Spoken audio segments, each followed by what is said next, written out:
নমস্কাৰ মৰমৰ ছাত্ৰ ছাত্ৰীসকল তোমালোকৰ ইভ্যালুয়েশন প্ৰক্ৰিয়া সম্পৰ্কত বিভিন্ন মতামত আহি আছে এতিয়া আৰু কিছুমান এনেকুৱা অদ্ভুত মতামত অদ্ভুত বুলি এই কাৰণে কৈছো মোৰ একেবাৰে পছন্দ হোৱা নাই তেনে ক্ষেত্ৰত মোৰ পছন্দ হোৱা নোহোৱাটো বা বেলেগে যুক্তি দিয়াটো ডাঙৰ কথা নহয় তোমালোকৰ মতামতখিনিও মই ভাবো প্ৰয়োজন আছে ইয়াত গতিকে প্ৰয়োজন হ'ব পাৰে গতিকে তোমালোকে নিজৰ মতামত জনাবা কিন্তু তাৰ আগত বৰ্তমান কেনেকুৱা ধৰণৰ কি চলি আছে মই জনাই দিও যে এই দুখন যে কমিটি গঠন কৰি দিয়া হ'ব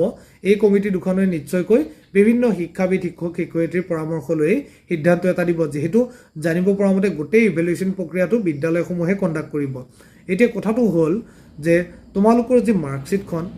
কেৰিয়াৰ ডিপেন্ড কৰিব তোমালোকৰ আমি যিমানে মতামত নিদিও কিয় এটা কথা জানিবা এটো মই নিজেই কৈছো যে এখন মাৰ্কশিটে কেতিয়াও এজন ষ্টুডেন্টৰ জ্ঞানৰ গভীৰতা নিৰূপণ নকৰে কিছুমান ভাল ষ্টুডেন্টে কিবা কাৰণত এক্সামত মাৰ্ক কম পাব পাৰে কিন্তু সেই বুলি ষ্টুডেন্টজনে বহুত কথা কিন্তু জানিব পাৰে আমি সেইজন ষ্টুডেন্টে একো নাজানে বুলি ক'ব নোৱাৰো কিন্তু তথাপি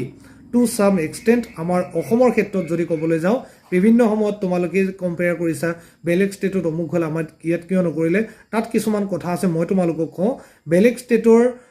যে নিযুক্তি প্ৰক্ৰিয়া এইখিনিয়ে কেতিয়াও ইফেক্ট নকৰিব সেইখিনিয়ে কেতিয়াও ৰিয়েলাইজ নকৰে যিখিনি ষ্টুডেন্টে মেডিকেল ইঞ্জিনিয়াৰিং বা অন্যান্য ইউনিভাৰ্চিটিত যোৱাৰ প্লেনিং কৰিছে কিন্তু তোমালোকৰ মই কৈছো যে 90% ষ্টুডেন্ট ইয়াত থাকি যাব আমাৰ ট্ৰেডিশনেল কোৰ্স কৰিব তেওঁলোকৰ বাবে যথেষ্ট গুৰুত্বপূৰ্ণ মাৰ্কশিটখনৰ মাৰ্কখিনি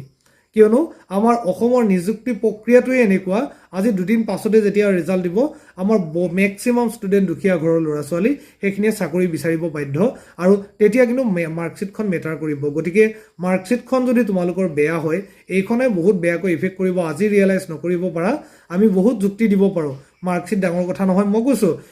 মেডিকেল ইঞ্জিনিয়াৰিংৰ ষ্টুডেন্টখিনিৰ কাৰণে এইখন গুৰুত্বপূৰ্ণ নহব কিন্তু তেওঁলোকে এন্ট্ৰেন্সটো দিব পাৰিলে হ'ল কিন্তু বাকিখিনিৰ কাৰণে বহুত বেছি গুৰুত্বপূৰ্ণ গতিকে তেনে ক্ষেত্ৰত এতিয়া যিবিলাক মন্তব্য আহিছে মোৰ কিয় পছন্দ হোৱা নাই কিছুমান ক্ষেত্ৰত আজি কমিটিখনে যেতিয়া বিদ্যালয়ৰ শিক্ষকৰ পৰামৰ্শ ল'ব কিছুমান এতিয়া শিক্ষক শিক্ষয়িত্ৰীৰ পৰামৰ্শ পাইছো যে নৱম শ্ৰেণীৰ কথাটো আহি পৰিছে মই এটা এক্সাম্পল দিছো সৰুকৈ যে আজি এজন ষ্টুডেন্টে মেট্ৰিকত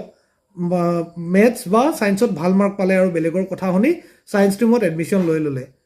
তাৰ ৰিজাল্ট বেয়া হ'ব পাৰে এনেকুৱা বহু এক্সাম্পল পাবা আৰু এনেকুৱা ষ্টুডেন্ট পাবা যাৰ মেট্ৰিকত ৰিজাল্ট বেয়া কিন্তু ইমান এটা ভাল নহয় কিন্তু সি মেথছ বা সায়েন্স বহুত ভাল পায় সোশ্যাল সায়েন্স সংস্কৃত হিন্দী ভাল নাপায় তাৰ ফলত মাৰ্ক কমি আছে কিন্তু সায়েন্স ষ্ট্ৰীমত এডমিশন লোৱাৰ পাছত তাৰ ৰিজাল্ট বহুত ভাল হৈ যাব পাৰে গতিকে তথাপি আমি মেট্ৰিকক কনসিডাৰ কৰিলো জানিবা সিবিএসইও কৰিছে এতিয়া যদি 9ৰ প্ৰসংগ উত্থাপন হয় মই ভাবো আমাৰ ছাত্ৰ ছাত্ৰীখিনিৰ বাবে এটো কোনো কাৰণতে উচিত নহব বা কোনো কাৰণতে এইখিনি গ্ৰহণযোগ্য নহয় বুলি ভাবো কিয়নো নৱম শ্ৰেণী দশম শ্ৰেণী দ্বাদশ শ্ৰেণী এক্সাম টোটালি বেলেগ হয় এটা ষ্ট্ৰীম বেলেগ হৈ যায় নিজৰ পছন্দৰ সাবজেক্ট লোৱা যায় মেট্ৰিক হায়াৰ সেকেন্ডাৰী ৰিজাল্ট তোমালোকে চাবা আকাশ পাতাল পাৰ্থক্য থাকে এজন ষ্টুডেন্টৰ তেনে ক্ষেত্ৰত এতিয়া যদি 9ৰ মাৰ্কো কাউন্ট কৰিবলগীয়া হয় তেন্তে মই ভাবো এটো কোনো কাৰণতে উচিত নহয় কাৰণ এজন ষ্টুডেন্ট 6 মাহত চেঞ্জ হৈ যাব পাৰে 3 মাহত চেঞ্জ হৈ যাব পাৰে তাৰ পঢ়াৰ টোটাল সিস্টেম চেঞ্জ কৰি দিব পাৰে কাৰণ বহুতো ষ্টুডেন্টে মেট্ৰিক বা হায়াৰ সেকেন্ডাৰী টেষ্টৰ পাছতহে ভাল দৰে মানে অধ্যয়ন কৰিবলৈ লয় আগত টেষ্টটো বহুতে নিজৰ টেষ্ট কৰি চাবৰ বাবে দিয়ে যে মইনো কি পঢ়িলো একেদিন এনে এক্সামটো দি চাও তাৰ পাছত ভাল দৰে পঢ়ে এতিয়া বহুতে ক'ব হেতু নিজৰ ভুল একচুয়ালি কিন্তু কেতিয়াও গ্ৰহণযোগ্য নহয় টেষ্ট পৰীক্ষা মানে হৈছে নিজক টেষ্ট কৰি চোৱা তাৰ পাছত 2-3 মাহ সময়ত টোটালি চেঞ্জ কৰি দিব পাৰে ৰিজাল্ট এজন ষ্টুডেন্টে তেনে ক্ষেত্ৰত এতিয়া 9ৰ মাৰ্ক মই কোনো কাৰণতে গ্ৰহণযোগ্য বুলি নাভাবো তোমালোকে বাৰু মতামতখিনি মোক জনাবা কমেন্ট বক্সত তোমালোকৰ মতামতখিনি যেহেতু গুৰুত্বপূৰ্ণ মাৰ্কশিটখন তোমালোকৰহে হ'ব মোৰ বা বেলেগ শিক্ষক শিক্ষয়িত্ৰী নহয় গতিকে এই ক্ষেত্ৰত প্ৰয়োজন হলে তোমালোকে মাত মাতিবলগীয়া হ'ব পাৰে গতিকে তোমালোকে মোক মতামতখিনি ভিডিঅ'ৰ কমেন্ট বক্সত জনাবা ধন্যবাদ